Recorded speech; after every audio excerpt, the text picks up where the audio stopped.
In most life situations, we have two options to choose from. An easy decision or a difficult one? An easy decision is... Adam, I know.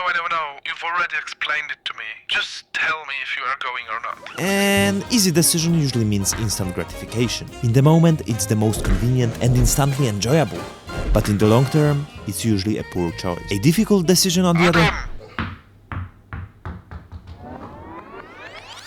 other end of the line, I have Mikołaj Sondej, an adventure seeker, a connoisseur of frostbitten fingers, a sensitive barbarian who wants to hear that instead of staying in my cozy little home and doing my things, I'm going with him to Norway, to freeze and to suffer.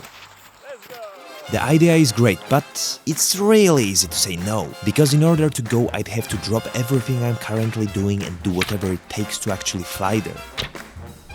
It's a perfect example of a difficult decision. And that's exactly why it's so tempting to just say no. Because unlike easy decisions, difficult ones come with delayed gratification.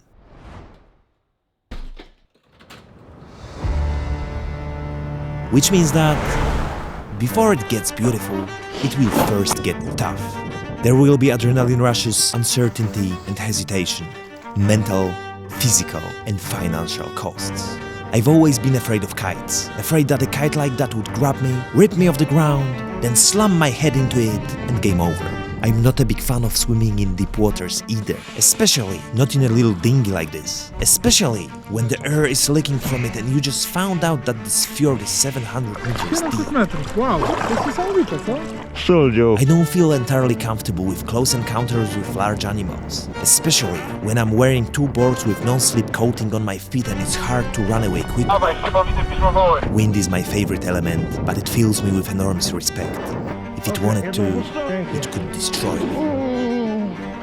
In my nightmares, on open water, I encounter an approaching ship. And when my brain goes wild in a dream, I encounter that ship underwater, while diving during the night. Descending into a valley ranging with a snowstorm, hoping to meet a herd of prehistoric horned animals. That's a scenario straight out of a fantasy game that's fun to play. In the living room, in front of the TV. You can count hundreds of fears. Sometimes those fears turn into such thick blocks that it's game over. Done. You do nothing but fear. I used to be just as afraid of surfing. Quite recently in Asia, while paddling out to the furthest spot I've ever reached on a board, my stomach tightened so much that I nearly turned back. I felt the same on that little dinghy. After all, I have a guy next to me who has sailed through storms in this. But still, the discomfort was through the roof. The thought echoes in my head that I could have just stayed home. I'd be lying on the couch right now just liking Mikołaj's Norwegian stories. Comfortable, pleasant, safe. But an easy decision is an easy road that will ultimately lead you nowhere.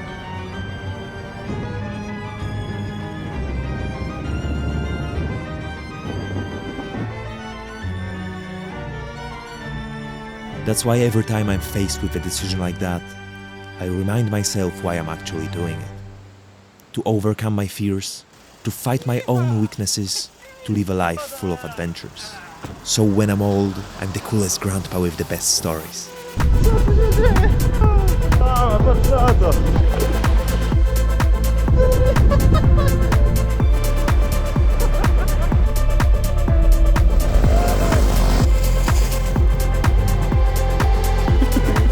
Everyone perceives big things differently. Everyone has their own perspective and their own internal battles. Never let anyone convince you that something that made your heart beat faster and your legs tremble was just a small thing.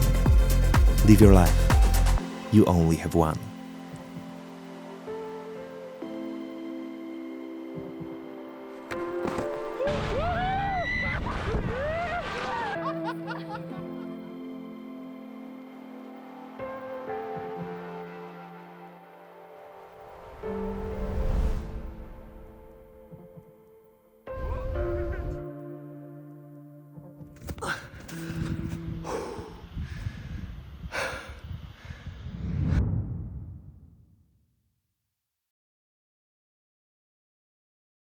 Thank you, and see you in the next one.